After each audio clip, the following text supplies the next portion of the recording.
We've seen some history today as Liverpool beat Bournemouth by 9-0 for their biggest ever Premier League victory. Let's hear from two of their goal scorers, Fabio Carvalho and Trent Alexander-Arnold. Trent, Fabio, you've equalled the record for the biggest win in the Premier League. You and the guys certainly put on a show out there. Yeah, we've took our chances today. We started the game really well. That's what we needed to do, I think, coming off the back of the defeat on Monday. That was our aim. Our focus was to come out the blocks fast. You know, the atmosphere was there today, so we played on that, on the front foot from the very first kick. So it was an outstanding game from us, and we've scored a lot of goals out there. It's an exceptional performance. Fabio, debut goal for Liverpool. What's it mean to get up and running? It means a lot, to be fair. Something I've been waiting to do. I've had my chances, and so today it really finally happened, which I'm very happy about. Like Trent said, it's all about the win, and I'm happy we got the 3 points. And Trent, yours was a special day for Fabio Carvalho, scoring his first Liverpool goal, of course. Did Liverpool play like a team that had a point to prove after what happened on Monday night? A little bit of that, and a little bit of, I think the stats before the game with them conceding first throughout. I mean, it was imperative that they got a quick start today. But I didn't think even they thought it was going to be that quick. I mean, going a couple of goals ahead within a few minutes was the perfect start. And then when you've got certain players, there's certain teams, when they go a few goals ahead, you think they'll probably ease off now. But when you've got someone like Mo Salah that still hadn't got on the score sheet and didn't all game, you think, do you know what, they're going to keep going here because they're all hungry for goals, and you just knew it was going to be a big score. Is that, I suppose, one of the many positives for Jurgen Klopp? Is his side scored 9 without Mohamed Salah? Yes, and you knew that he was never going to come off Mo Salah. You knew that they were going to make lots of changes, but one of them was not going to be Mo Salah because he wanted to score. Yeah, it's a strange result, isn't it? Because they were disappointing the other day, and you don't want everybody to go the wrong, too much of euphoric celebration scoring 9 because they've got a game on Wednesday. But it's the perfect response. Everybody in the whole world scored today. Everybody left the field happy. You roll on to Newcastle, which will be a more difficult game. But after the criticism that they received on Monday, it's the perfect response, definitely. Yeah. It only took 3 minutes for the floodgates to open. Luis Diaz started the scoring. Almost an unorthodox header. It was hard work, wasn't it, for him here? Yeah, I mean, he gets himself back into an onside position, and then it's a standing jump, but he does all the right things. Heads it back where it came from, power, away from the goalkeeper, and it was the perfect start. And then, of course, this doubled the lead, only a couple of minutes later, Macca. Yeah, nice touch by...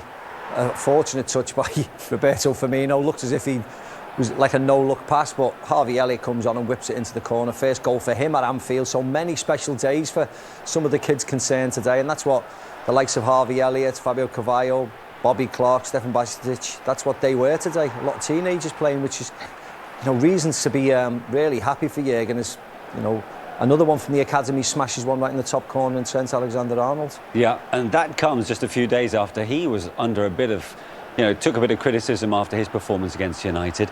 Goal number 4 came from Roberto Firmino from close range. In the end, it was a good finish, actually. It was. I mean, when things are going wrong, they're going wrong, aren't they? Ball spirals in the air and lands plonk inside your 6-yard box. I thought the goalkeeper might have been able to come for it, but and then it was set pieces. The problem for Scott Parker is it's not like he's saying, right, we need to fix this and it'll be all right.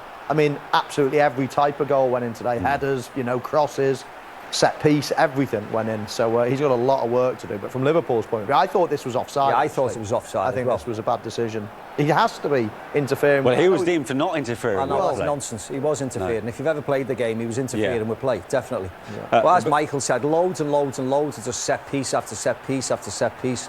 And they were just found wanting. And it's pointless analysing the mistakes of Bournemouth today because there was lots, but Liverpool, every time they went forward, looked as if they were going to score. Yeah, I absolutely love that goal. In fact, it was probably my favourite. Yeah. The assist from Tsimikas, the finish was brilliant. The diagonal ball in the first place from Trent, it was just a brilliant goal. And then two headers, Luis Diaz. I know, but off a set piece, Matthew, you'd be fuming if you scored. Oh, I know. Yeah. I mean, a winger getting above everybody to score. I mean, at least we saw him, Luis Diaz, playing more centrally today. He gets 2 headers from the middle of the goal. That's where you want him. At least that's a good thing for him.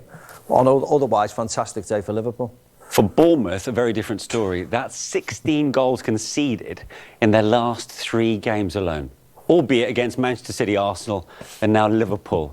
I mean, is that some solace that Scott Parker can take, that, you know, we're not going to have to, we only have to play these three sides only once more this campaign? Yeah, 100%. I'd be petrified going to Anfield if I was a team like Bournemouth for that reason today.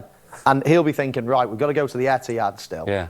But apart from that, there's no real other fixtures where you're going to be petrified. You're petrified going to Anfield because 9-0 can happen. Yeah. So I think it is. We joke about it, but I think he is. He's driving home tonight thinking, right, we've not got to go there again. We've got other games now that. And the names that you've just reeled off, there are not many newly promoted teams will pick up any points from them. So they're off the mark already. Yeah. But on today's performance, you think it's going to be a long season. The good thing is that they got 3 points against Aston Villa the first game of the season, because I don't think any neutral would expect them to get anything from Liverpool, Man City and Arsenal. No. Well, having seen his side concede 9 today, let's hear from the Cherries boss. Here is Scott Parker. Scott, I appreciate it's straight after the game, but can you explain what happened today? Well, I think the bottom line is we was in the arena with massive quality, and at this present moment in time we're probably not equipped to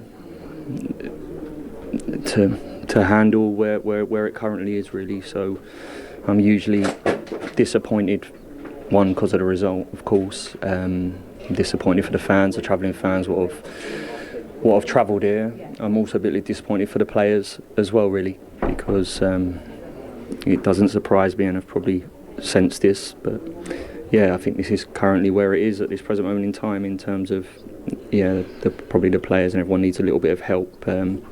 And today just proved too big a challenge. The levels were far too big, and the quality was there for everyone to see. Really, a clinical team, and at times we just couldn't bear that, really, the intensity of the stadium as well. So. We've got a decision to make, really, and I think that's probably where it is, really. As a football club, we've got a decision to make. We need to get competitive in this division, really, because there'll be days like this, to be fair. It feels like it's one of those results, not just for him, but for his players, just to shrug off and to continue regardless from the weekend.